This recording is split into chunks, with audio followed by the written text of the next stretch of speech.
and today I'll guide you through the process of stratigraphic excavation and interpretation.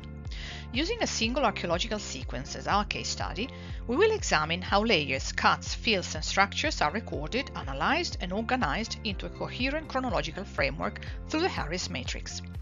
By the end of this presentation, you will see how careful excavation and contextual analysis allow us to move from individual deposits to a broader reconstruction of a site's history. The video illustrates the principles and practice of stratigraphic excavation through the analysis of a single sequence. By examining the relationships between contexts, including layers, cuts, fields and structural elements, we can reconstruct the chronological development of the site. Using the Harris matrix as a recording tool, we proceed to step by step from the most recent deposits to the earliest contexts. In doing so, we demonstrate how stratigraphic relationships, artifactual evidence and scientific dating methods combine to produce a coherent interpretation. Our objective is not only to establish relative and absolute dates, but also to understand the sequence of human actions that created the archaeological record we excavate. Context 1 is the first context encountered during the excavation. Its position above all other layers indicates that it is the most recent deposit. It contains modern rubbish, which helps date the formation of this layer to during or after the deposition of the most recent objects, in this case a BlackBerry mobile phone. We therefore add our first rectangle at the top of the Harris matrix. Contexts 2 and 3 are two distinct deposits, differing in color and soil composition. They represent the infill of two separate trenches and are therefore recorded as two individual layers. Context 2 contains discarded early modern pottery, deposited at the time of or after the latest of the two vessels. The formation of this layer can therefore be dated to between that point and the modern period, when Context 2 was sealed by Context 1. Context 4 is what we call a negative context. It does not represent the accumulation of soil, rather it reflects a human action, the digging of a cut. It must therefore be recorded as a distinct stratigraphic unit. To ensure that negative contexts are visually distinguishable, they are labelled using a different shape, in this case an oval. Stratigraphically, Cut 4 truncates a series of earlier layers. However, in the Harris matrix, we record the layer immediately preceding the act of digging, that is, the most recent layer that existed before the cut was made. We then proceed to excavate Context 3, which is earlier than Context 1 but later than the layers beneath it. Context 3 forms part of the infill of a cut. However, it differs in color and texture from a second infill within the same feature, which we label Context 5.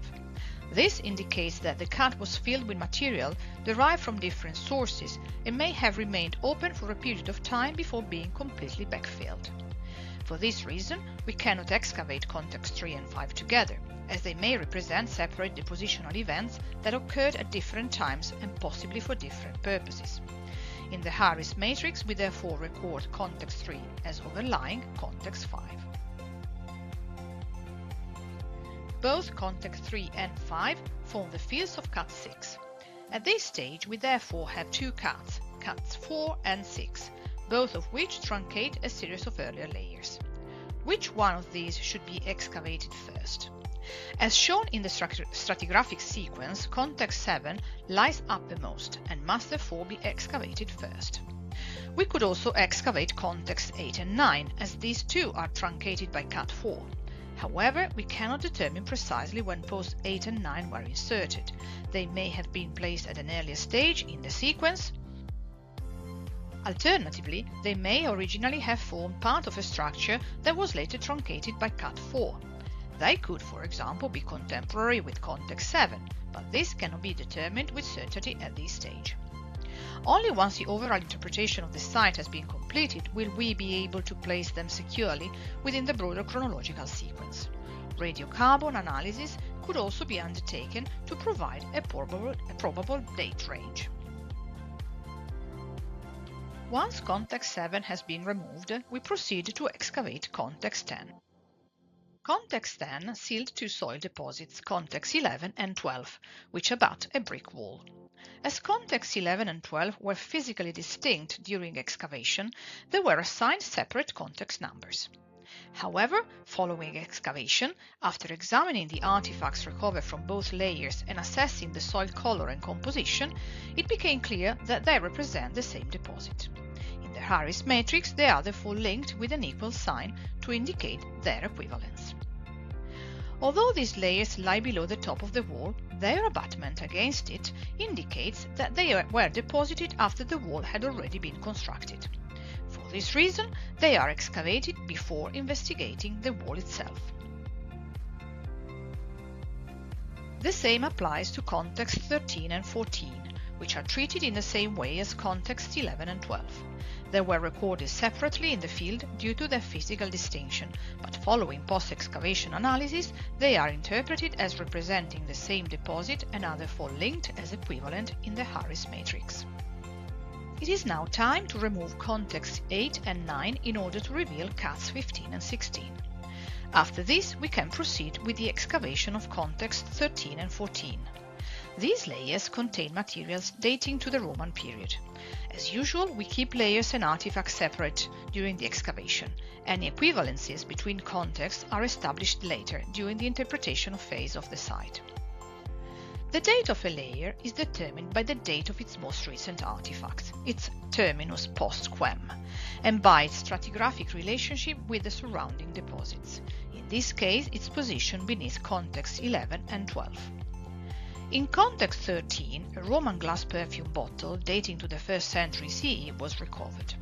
Mosaic tesserae were also found in the same context, although their date is uncertain.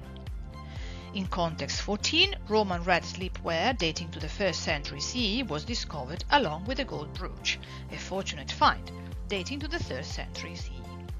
These materials are not contemporary. How should we interpret this? The later date of the brooch is crucial.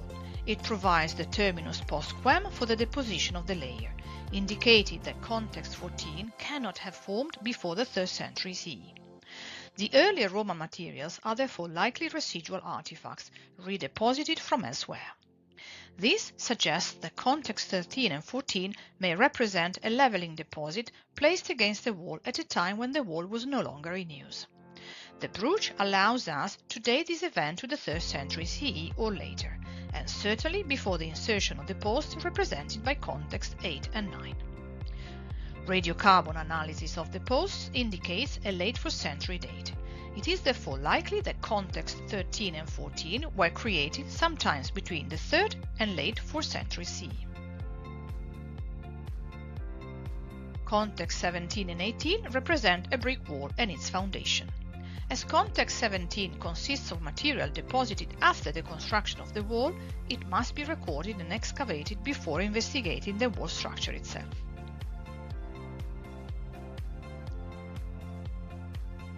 The excavation of the wall reveals the cut of the foundation trench, which is recorded as negative context 19. Context 19 truncates a series of earlier layers, the latest of which is context 20. Context 20 sealed context 21. That sealed context 22.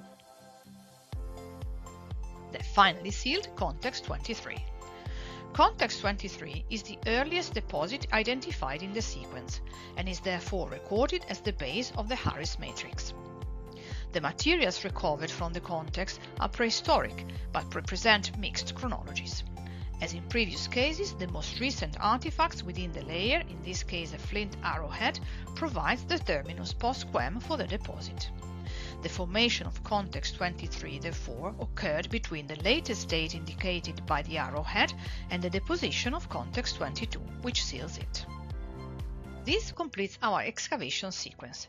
Through careful stratigraphic excavation, context recording and post-excavation analysis, we have reconstructed a relative and absolute chronology of the site, from the most recent modern deposits at the top to the earliest prehistoric layers at the base. By applying the principles of stratigraphy, identifying cuts and fills, recognizing residual material, and using scientific dating methods where necessary, we have transformed a complex set of deposits into a coherent historical sequence. This is all for now, and I hope to see you the next time. Thank you.